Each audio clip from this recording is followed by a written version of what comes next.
જમીનમાં હવા પણ જાય. હા હા, એ હવાના વાયરા ધ્રુવમાં પીડા છે, એના વાયરા વાય હવા પણ છે. હા હા, तो कहते ये जीव अपने आत्मा को जानने को निरंतर जिनवा ये ज बात है. अपने आत्मा को जानने को, आत्मा जो वस्तु स्वीकार जानवानी पर्याय वर्तमान है. समझाणु કાંઈ પણ સ્વીકારી દ્રવ્ય જે છે એને જાણવાનો પ્રયત્ન કર.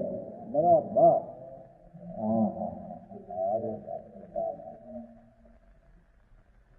જે વસ્તુ એક સમયની દશામાં આવતી નથી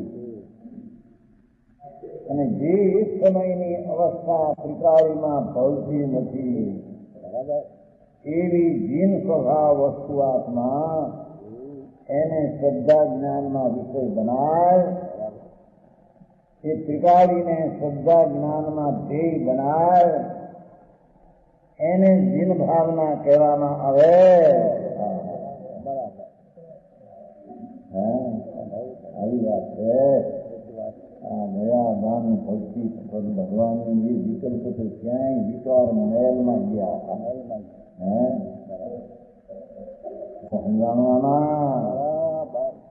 अपने आत्मा को हमारी आत्मा जानने की निरंतर भावना भाव એટલે એ આત્માની એક સમયની પર્યાયનો જેને પદ્ર સ્વીકારીને અપેક્ષા કર્યું એનું જ્ઞાન પણ સ્વદ્રવનું જ્ઞાન કરે તો તેનું જ્ઞાન થાય.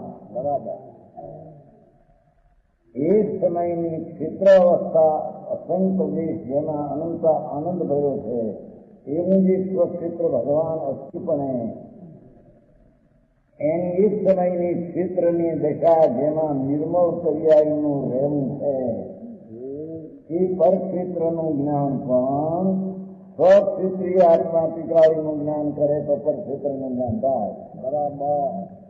આવશે આત્મા अपना ने पर का स्वरूप ज्ञान आत्मा आत्मा अपना ने पर का स्वरूप ज्ञान जिंदगी की आज्ञा की भावना निरंतर भाई हो जाए.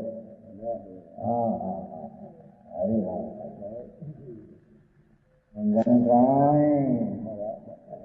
जैसे कि एक समयની अवस्था જે છે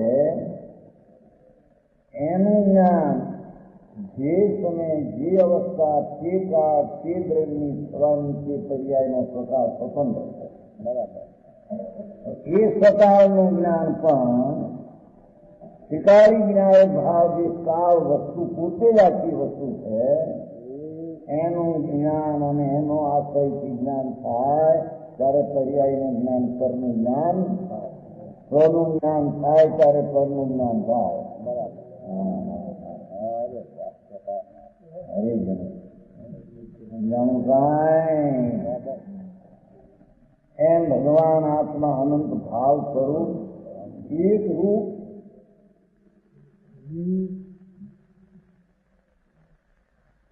એમાં શીખે અથવા સંસ્કૃતમાં શીખે આમાં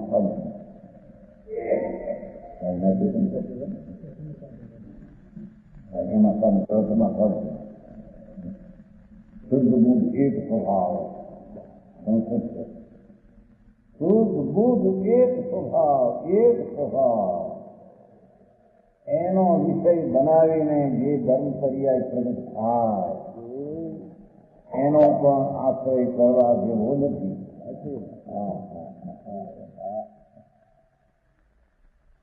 બરોબર નહીં? બહુ આગળ નું આપો પાણી જીવન જેથી ક્યાં લઈ શકીએ. ફક્ત 5 મિનિટની વાત હતી. આ તો ફરી આવી એક વર્ષ થઈ ગયા. હા, ભગવાન આંખે છે આવા અશુદ્ધ ભાવથી જે તાંદુળ જેવો મત આપો. બરાબર. એ 7મી નરકમાં જાય. હિંસાદીની ક્રિયા કાંઈ નથી. જીવને મારવાનું નથી, જૂઠું બોલવાનું નથી, માંસ ખાવાનું નથી, ફક્ત અશુદ્ધ ભાવ કથા સમજાય છે કાંઈ? કથા અંદરમાં છે. રસોઈયો હતો અને એક રાજા હતો. રસોઈયાને માંસ રાંધતો અને એનો રાજા હતો, એને માંસ ખાવાની બંધી હતી. પણ સારો ભાવ થયો મજાની રસોઈ પાસે રંધાવતો. રસોઈ એને માંસ રાંધીને આપતો. એ રસોઈયો હતો એને કહ્યો સર્પ જાણો કાંઈ બરાબર આ છોકરો કહ્યો ને છોકરો કે હાથમાં તો થો બધા છે નાખો નાખ્યો એમાં નાગીને કરી દીધું. કરીને એને કંઈ ખબર નહીં, આપણે કંઈ લોહી નીકળ્યું સૂચી ગયું. જોઈ ગયું 12 એ આઈ કે છે એ રસોઈયાને સર્પ કર્યો.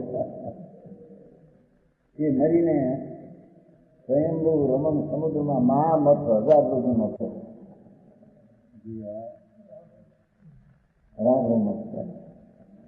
જાણો. અને એનો જે ઓલો રાજા હતો એ મરીને પણ હાથની નરકે પણ હાથની નરકે કેમ જો અહીંથી તો તંદુર મચ્છીમાંથી નથી તંદુર મચ્છી હતો, ચોખા જેટલો કાનમાં મેલ ખાતો કાનમાં તો એ મત 1000 રૂપિયાનો. અને એ 1000 મોઢમાં ફાળે કેટલાય મત અંદર આવે. પેલો વિચારે કે આમ બધા આવે તમારે કાઢી કેમ નાખે? તંદુર આત્મો ચોખા જેટલો મન છે.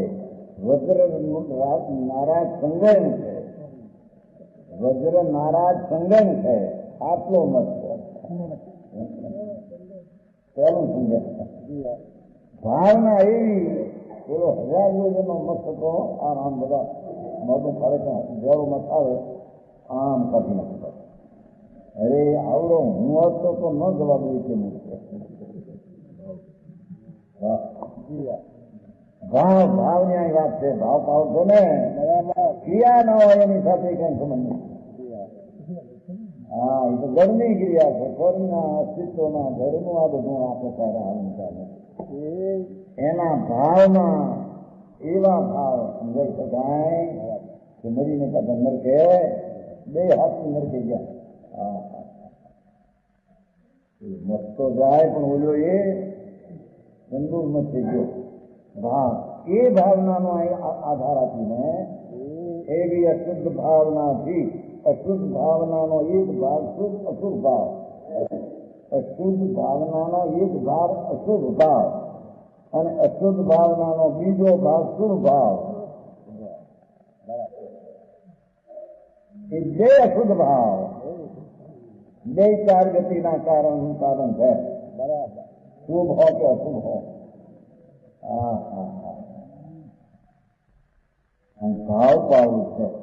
શુદ્ધ ભાવનો અધિકાર મુક્ત છે. બરાબર. જે ભાવે સ્વર્ગ મળે એ ભાવ પણ શુદ્ધ છે, અશુદ્ધ છે. જે ભાવ તીર્થંકર ગોત્ર બાંધવાનો છે એ ભાવ અશુદ્ધ ને મેલો છે. બરાબર. तीर्थंकर गोत्र का भाव भी अधर्म है, धर्म नहीं.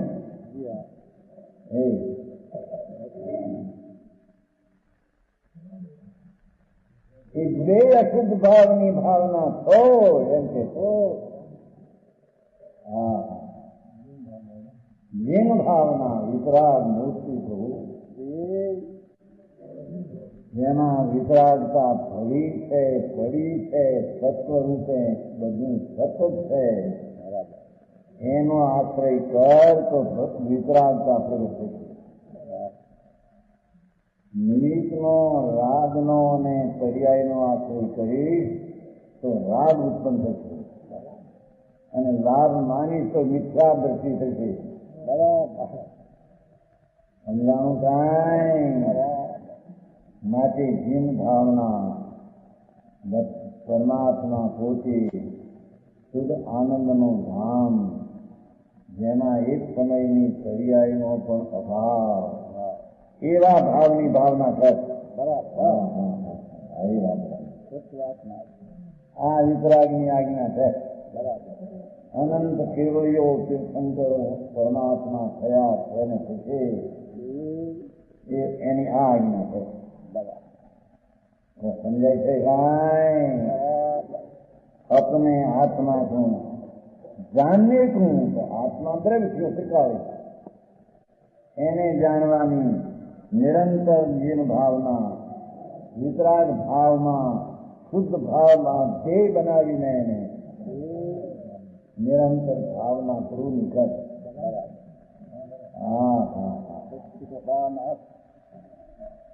સમજાણું કાંઈ? એ આ પકવાન છે આત્માના. બાકી બધા પકવાન 6 કલાકે વિકતા થઈને નીકળી જશે. હા, આ તો હાલતા માણસમાં હાલતા બોલતા વિકતા બનવાનો અંતો. ગમે તે નાખો, મોસંબીના પાણી નાખો, શું કહેવાય સમજાય? માવો માવો ઘૂઘરા થાય છે ને માવાના. હે હા, ઘૂઘરા તળેલા ઘીમાં અંદર માવો અને બદામ અને પિસ્તા ઉપર દહીં તોડ્યા પછી અંદર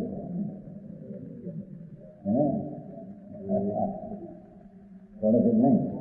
હા, ધૂળે નથી ભાઈ, એ તો જળની અવસ્થાનું રૂપ છે. એ ચૈતન નથી, ચૈતનમાં એ નથી, ચૈતનથી એ થતો નથી. બરાબર. ચેતનથી તમારો હોય તો એક જીન ભાવના થઈ શકે. સમજાણું કાંઈ? હું પાપનો ભાવ એ પદ્રવને આ લક્ષ્ય થાય છે, એક આત્માનો સ્વભાવ નહીં. ભગવાનની ભક્તિ ને ભગવાનનું સ્મરણ પણ પદ્રવને લક્ષ્ય. અહીં તો હજી પર્યાય પદ્ધર કીધું તો ભગવાન તો ક્યાંય પદ્ધર ગયા એ કહેતા સંભવની ભાવના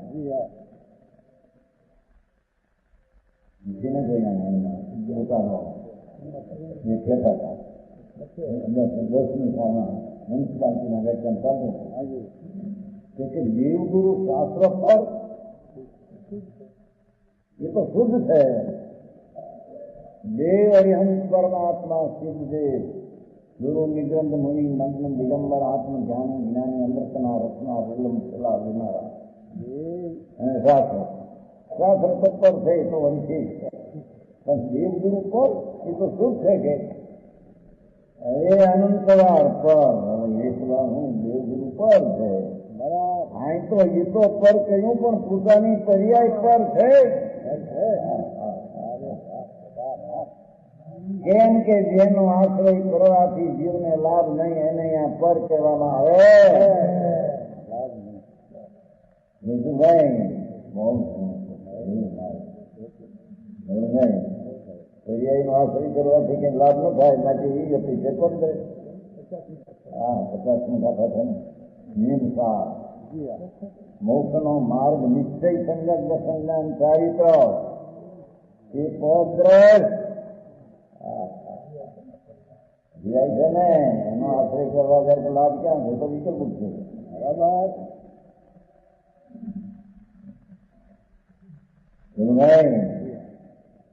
જૂનું છે, નવા નવા જેવું નથી. ગાડું ધૂળ જેવું ખોર જેવું થઈ જાય. આ તો અમૃતના ઓસલાના બાપુ છે. હા, आशा वरण की क्या चीजें ज्ञान सुधारक चीजें आशा वरण की क्या चीजें. भगवान अनंत आत्मा नाथ पूर्ण परम ब्रह्म परमात्मा पोते निज स्वरूपे દ્વૈતને વિરાજે છે. બરાબર. એનો આશ્રય કરવાથી આત્માને આનંદને સંતોષ થાય. બરાબર. બાકી બીજો કોઈ પણ નો આશ્રય કરવાથી આત્માને સંકિત ને આનંદ થાય.